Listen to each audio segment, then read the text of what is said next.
Hello বন্ধুরা, তোমরা সবাই কেমন আছো? আশা করি তোমরা সবাই ভালো আছো।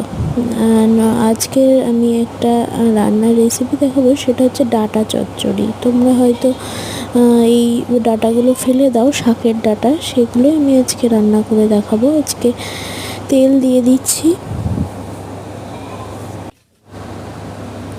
এখানে তেল দিয়ে দিচ্ছি অল্প করে। তারপর আমি এখানে বাদাম দিয়ে দেবো।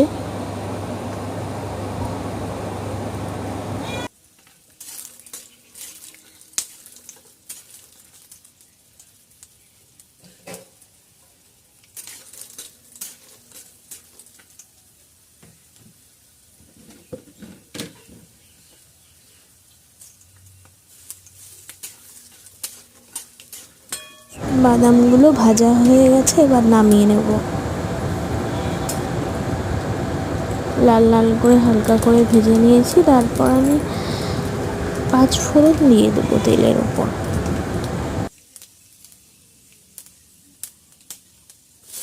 আলু টুকরো করে কেটে রাখা আলুগুলো দিয়ে দেবো। তারপরে সামান্য পরিমাণ লবণ দিয়ে দেবো। লবণ, হলুদ, চিনি, এগুলো একের পর এক দিয়ে দেবো। তোমরাও বাড়িতে এগুলো ট্রাই করে দেখো, খুব ভালোই লাগে খেতে। ফেলে দেওয়া না ফেলে দিয়ে যদি এই জিনিসগুলো একটু একটু করে রান্না করা যায়, তবে মুখের স্বাদও বাড়ায়।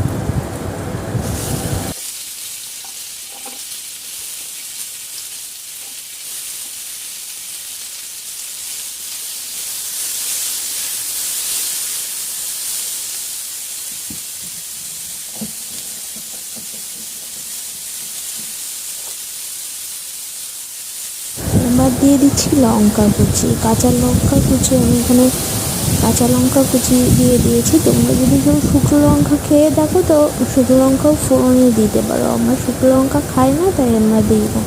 এখানে হলুদ দিয়ে দিলাম পরিমাণ মতো। এবার নাড়িয়ে মিশিয়ে নিচ্ছি ভালো করে।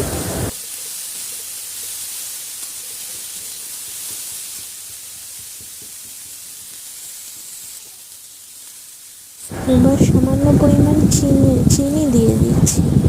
একটু চিনি না দিলে বেশ টেস্টটা ঠিক ভালো আসে না। এরপর জল দিয়ে দিচ্ছি।